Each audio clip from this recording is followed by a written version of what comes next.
So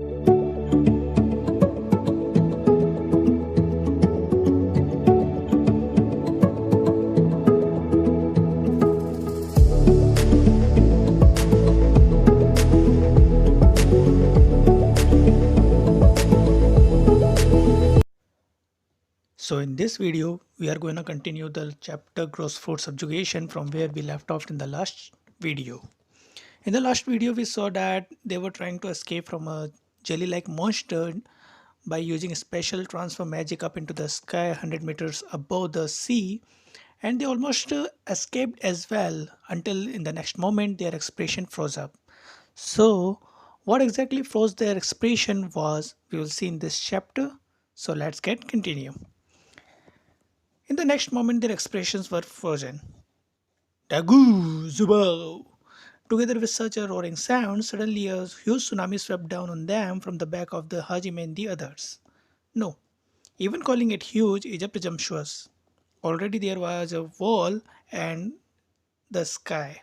The tsunami that seemed to easily exceed 500 meters in height came to attack while raising wave crashed in the distant sky where Tio flew about 100 meters high in the sky, and the diameter seemed to be about 1 kilometer. Tio acknowledged. Tio recovered himself at Hajime's shout and accelerated in one go as she fluttered her wings. There was no escape anyway. A special transition would not be in time. If it was, there was nothing to think about. But to the other side, she flew with a high speed that seemed to rival the time when she escaped from Garen Configuration Mountain. Restraining seal. Beyond Sage. Beyond Sage. Kyori produced a rope of light that connected everyone to prepare when they were about to be swallowed, while at the same time she expanded the high-grade defensive barrier with UA. Shia gave a warning the next instant as she widened her eyes while concentrating on something. Tio-san, be careful. That is inside the tsunami. Tentacles are coming. She seemed to have reported the scene that she saw in her characteristic magic foresight derivation future assumption. Tio, without even confirming Shia's words, twisted her body instantaneously. Right afterwards, countless number of tentacles extended from the tsunami and pierced the space where Tio was until now immediately. She was able to avert them successfully, however. The distance between the tsunami and has been shortened because of that reason. The tentacles that still came attacking through Azim intercepted and burned them to ashes with the flamethrower. Damn it! Everyone get together! Hajime, who was on the Tio's back, covered Ueshia and Kaori while he was hugging them, and then, right after that, the huge tsunami that should have been called a natural disaster swallowed them. Because there was a beyond sage on the pair of Yue and Kaori, they did though they did not receive the impact of the tsunami directly, even so they were unreasonably tossed around by a fierce torrent and were sent back into the sea. One piece of the beyond sage was completely broken and the other piece was already cracked. Supposing if it had not been expanded and if they had not expanded anything but one piece, then at about this time they might have gone to a watery grave. Hajime and the others, who shook their heads at the shock of being thrown into the sea, raised their faces as they made a grim expression again. How should I put it?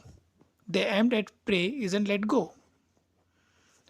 The huge Chilon that already in front of Hajime and the others who were prepared protected by beyond sage. Furthermore, that figure was becoming even larger and had already exceeded 20 meters. Was it still insufficient? While glittering semi-transparent jelly from the surrounding, it still continued to grow even larger. It can't be. Things like not dying, melting anything, and manipulating even the sea. What should we do? Hajime-san, can you give me a serious case? I want to do it with Hajime-san at least at the end. Whew, Goshijin-sama, me too. I desire a kiss at the end. Kaori darkened her expression in despair and the Shia pleaded to Hajime while flaunting a smile like she was embarrassed. Tio was also the same. However, the girls who turned their gazes at Hajime shook their bodies with Biku because Hajime's eyes glittered with flames. The glint in his eyes was sharp, carrying murderous intent of an insanely thick degree, and he was glaring at the Chilon that has become larger as he bared his teeth. Hajime would not do something like giving up. There was not even a tiny bit of such a thought. That was in his head was, what should we do to kill the enemy before his eyes and how could they survive? It was only just that. Confronted with a formidable enemy of an impossible degree, if that was enough to give up, Hajime would not be standing right in this place now. He surely would have perished in the abyss long time ago. And understanding that, surely because they had escaped from the verge of death in the abyss together, Yue also still frantically worked up her thoughts without caring the likes of the resignation at all. At the end of Hajime that glittered, Kaori, Shia, and Tio. They had, though they stiffened as they were engaged gazed at him with the expression they were engrossed of for a little while, like their hearts had been stolen. They regained their consciousness because the huge Chilon commenced his attack, finally become the 30-meter class. Panicking, Kyori formed Beyonce's once over. Shia grasped the possibilities of victory with future assumptions. Teo fired breath. In the girl's eyes, there was no color of giving up anymore. The likes of a brave woman, if that was not a person who should be at Hajime's side. It was because it was thought so. Yue also, although she had not thought of a plan to break the deadlock yet, for now she was going to crush both offense and defense for the sake of surviving. Hajime did not do anything in particular and just intently worked out his thoughts in the given time that Yue and the others earned. He continued to search for the path of victory with high speed thought while embarking light speed. He ordered himself to recall all the information there was now. With a terrific force within the Hajime's brain, the scenes were now flashed back. And then he remembered. He and the others had once gotten away from the huge Shillon. That changed into a question. Although so much power exists, why did it overlook us once? At that time, what differed with the present fight? That was, we are not using firepower. Not much firepower. Right. Last time, Tio and the UA grandly used the magic of fire system with reckless abandon. That time, the tentacles become ash and should have been used to regenerate, should not have been used to regenerate. Hajime found hope there. Though it was a gas without positive proof, probably the regeneration of the Chilon was not infinite. The semi-transparent jelly that composed its body and appeared to be equal to infinite existed in mass quantities. Also, if it apparently likely that it was able to even create its own on its own just by seeing the situation until now. Though if it were annihilated in one go, it might need time to replace it. Therefore, last time because it replaced a large quantity of its own annihilated body, it prioritized regeneration over pursuit, and Hajime and the others seems to have been able to escape. In that case, it was the same. It was fine if they could annihilate it faster than it could create or regenerate the semi-transparent jelly that composed the Chilon. However, this place was in the sea. It was sufficient to say that the fire magic could not be used the most effectively as one might think. Though Tio's breath is high temperature, it did not seem to be able to finish annihilating it.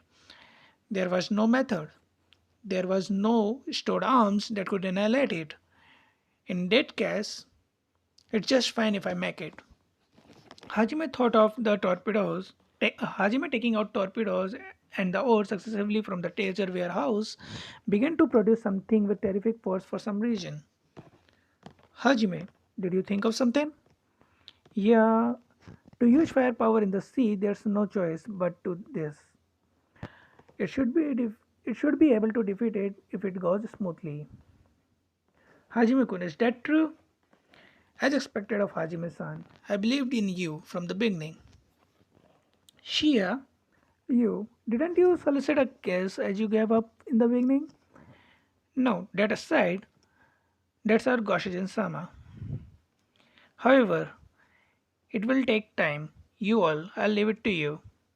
At Hajime, who said while smiling fearlessly as he lifted his lips, Kyoichi and Tio immediately nodded their heads strongly, and even more. They confronted the huge chill on increasing their concentration. Hajime expanded his perception ability to the maximum using light speed, and furthermore, he demonstrated the concentration power that exceeded the limit of using limit break by using the limit break at the same time too, as he poured all of his power into the weapon creation. One, though he completed another one, the mass production in one go does not go like the bullets whose degree of difficulty to create is extremely high. Nevertheless, when using them sporadically, the huge chelon might finish regenerating and creating the semi-transparent jelly. The situation would gradually get worse if it becomes so. If he was going to do it, he should do it instantly. While wearing red magical power, the proof of limit break, frantic frenzy was repeated. However, reality is heartless. As far as the huge Chilon is concerned, in the sea as it was a place of its overwhelming advantage, and even with UA and the others of a cheat group doing it, they did not been able to rival it for long. Though UA Query, Shaya, and Tio were desperately standing firm with expression that seemed strained, they did not seem to be able to hold out until the preparation was complete. 3 minutes, the end at most, if there is 3 minutes. While invoking telepathy instinctively, Hajime shouted so. Finally, the huge Chilon, whose fierce attacks that uh, could not contain approached before their eyes, they swept down to swallow Hajime and the others as its head split with a gappa. Hajime reluctantly decided to fire even though it was not much as he was able to now try to survive this moment. But at that time, neither Shia Uat or Kaori either it was refined old man voice that responded to Hajime's shout with telepathy. Yo Hobo, doesn't it seem dangerous? Hokchan will help you out. This voice, it can't be. Lisa? Yeah, Hobo, friend, it's Lisa. Yes, having appeared, the one who had been captured in the Furin aquarium before, it was the human fish demon Liman who Hajime called Lisan. Hajime, while he looked at the surrounding with the widened eyes in surprise, suddenly a huge silver shadow rammed a hit on a huge Chilon body from the side. The huge Chilon that was in the posture of just about to prey upon them as it opened its mouth was blown away as it received the perfect surprise hit and was pushed away. In that space, a human face shaped fish that was certainly remembered swam to the immediate vicinity of the beyond sage. At the abrupt situation, even the others who also were completely not able to follow. Seeing Lehman's figure, Yue and Tia stared in wonder. Shia widened her eyes in surprise with that time, and Kaori she screamed with he. Was Shia Ojo-san also in good health? Phew. Yes, I'm healthy. That is splendid. Then Habo, what are you doing lazily?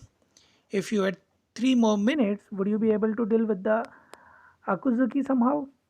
If you have to do it quickly. You do not have much time. Yeah. Although something wasn't understood well, at any rate, you saved us. Thank you, Lisa. Hajime moved his hand that had stopped at the sudden appearance of the Lehman and resumed the weapon creation in a hurry. Meanwhile, the huge silver shadow succeeded attacking the huge Chilon, both time doing the exchanging of attacks. Somehow or the other, the silverfish shadow's true identity seems to be a group of fish. They were not even demons or the likes and were just fish. Though they were just fish, tens of thousands or if the number equaled several hundreds of thousands, it seems that even a monster opponent was able to be held off because they decreased in number by a striking force, certainly they did not seem to be able to keep up with it for long. Where was Lisan here? Shia, who was put out ahead forcibly was as a representative because she seemed to have been an acquaintance, asked that question. Mm-hmm. Lisa, is it fine? What in the world is going on?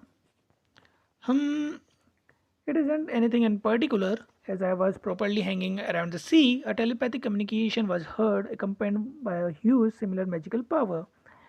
What I saw when I rushed over wasn't it Habo being attacked by Akuziki? Though there were a lot of questions, it was my friend's crisis. It is the shame of a man to not do anything in particular to save him. Hmm, that group of fish. Is the Akazuki in it? The Akazuki is that thing. Long ago, a monster that haunted the sea from ancient time. No, that fellow is a natural disaster. It could be called an ancestor of demons. That crowd of fish is being guided by my ability. To our species that uses telepathy, the ability is possessed to manipulate the normal sea creature to a certain extent. A surprising fact came to light. The human-faced fish, Lisa, seems to be able to have been a fish user. The group of fish was almost destroyed in the timing that Lisan's conversation ended, and the huge Shilon again attacked while opening its mouth as it went towards Hajime and the others. However, the time that was earned by the noble sacrifice was precisely 3 minutes. A group of larger than normal torpedoes were spread out in the surrounding of the beyond stage that enclosed Hajime and the others. The numbers were roughly 120, and the rings of the same number floated in the surrounding of Hajime, who smiled fearlessly. When Hajime activated the induction stone on hand, the group of torpedoes were all shot at once. 120 torpedoes rushed towards the huge Chilon that had opened its mouth at high speed while drawing a line of bubbles.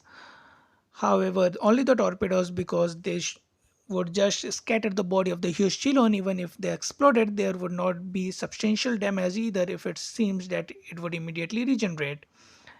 The huge Chilon attempted to intercept the group of torpedoes, sending out the large number of tentacles as it was upset at them becoming a hindrance to its meal, and everyone stared ahead wondering what should they do. Hajime, who had exceeded the limit, manipulated the torpedoes with the very limit of his concentration power and barely wetted them. Are you not going to avoid them? Then I'll let you eat to your heart's content. Hajime muttered resounded. The huge Shilon that was previously Akuziki as at the reason that it was able to melt anything, Hajime thought that might have been why it did not avoid the attack. And then the expectation was correct. The group of torpedoes that had finished dodging the barrage of the tentacles directly hit and pierced into the huge Shilon's whole body uniformly without even showing the attitude of avoiding them.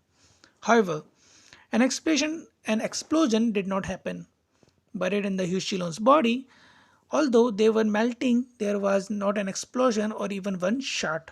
The huge Shilon that had embedded the groups of black torpedoes throughout its body was in a state like flagged pattern was made as if poison had invaded the previous position.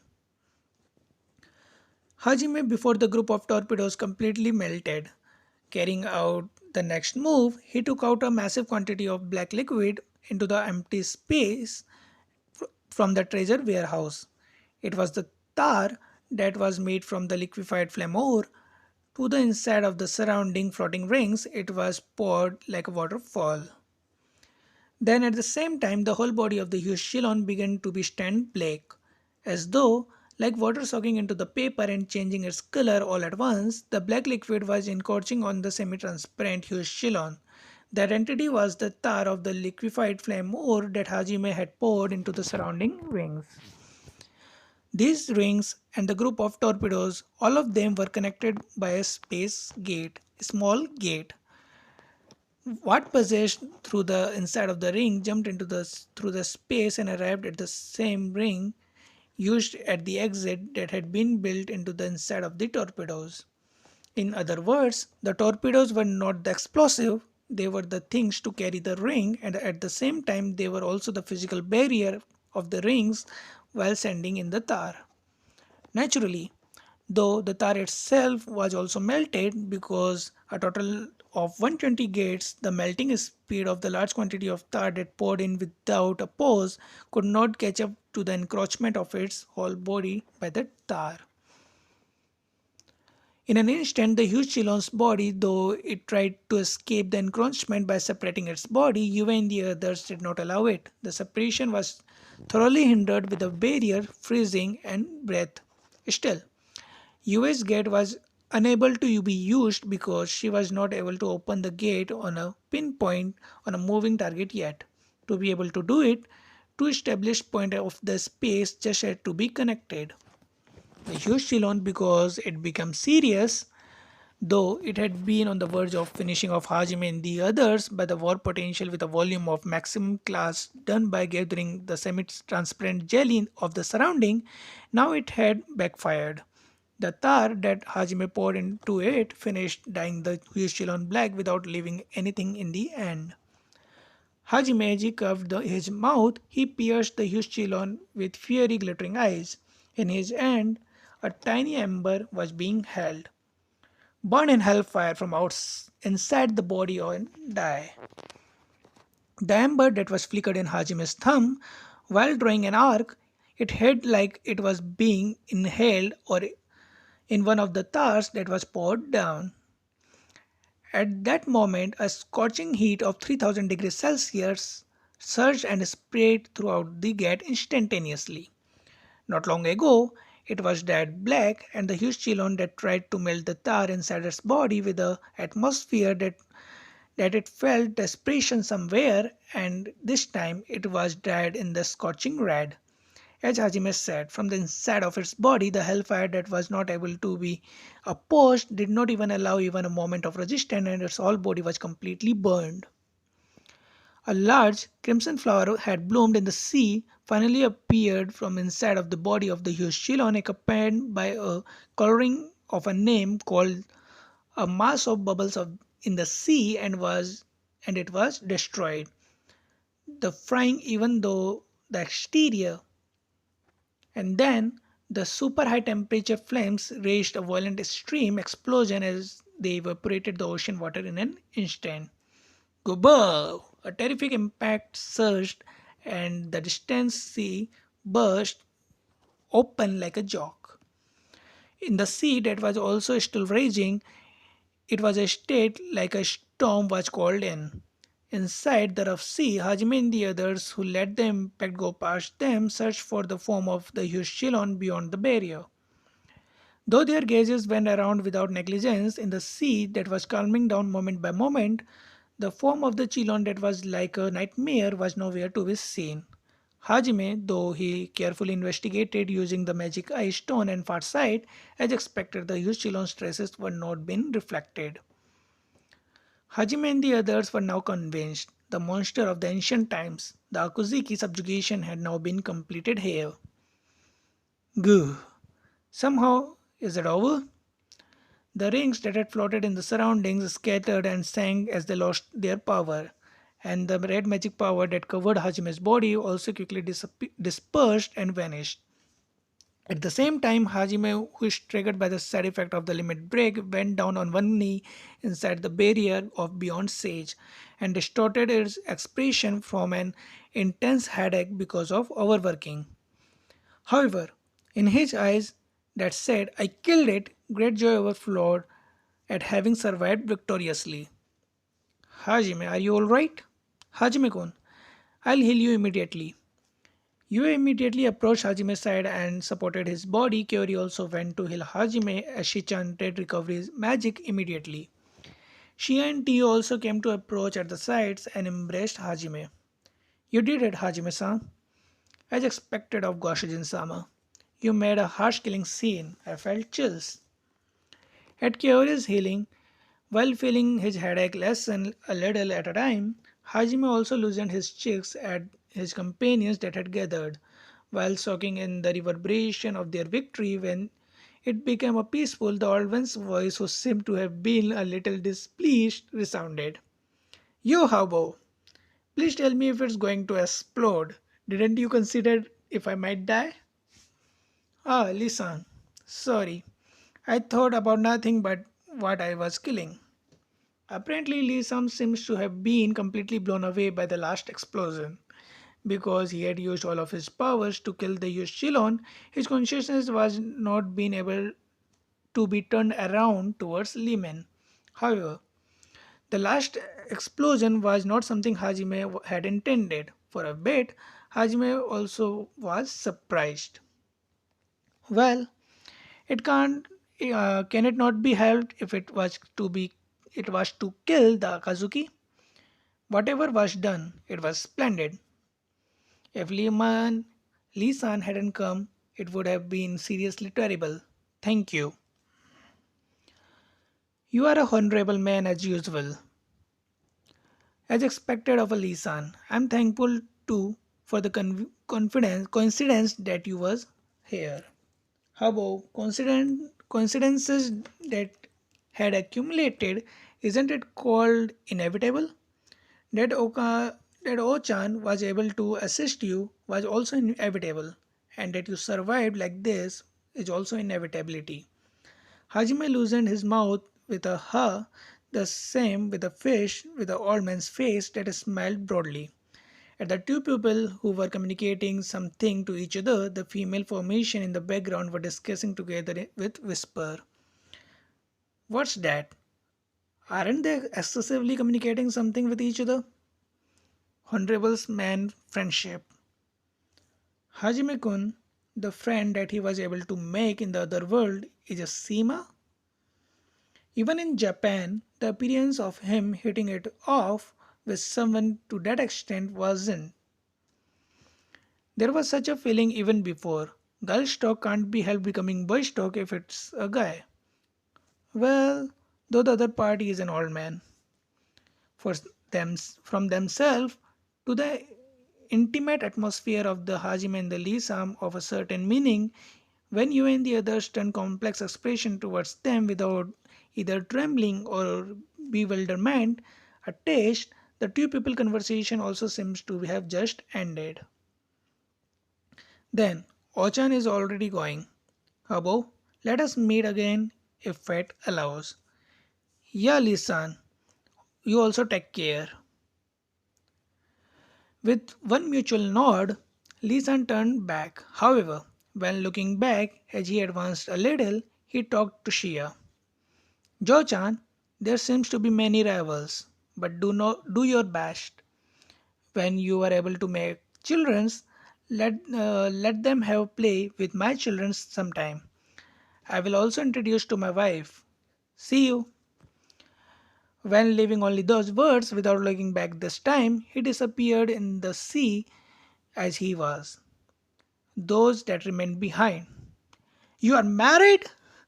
It was the grand Sukomi of such Hajime in the company, though he put on the airs of a wanderer when thinking that he possessed a family, nothing but a normal, useless old man was seen. For a while, their Sukomi caught in the ocean. That's it for the chapter. The chapter is now finished. Let's continue next chapter in the next video.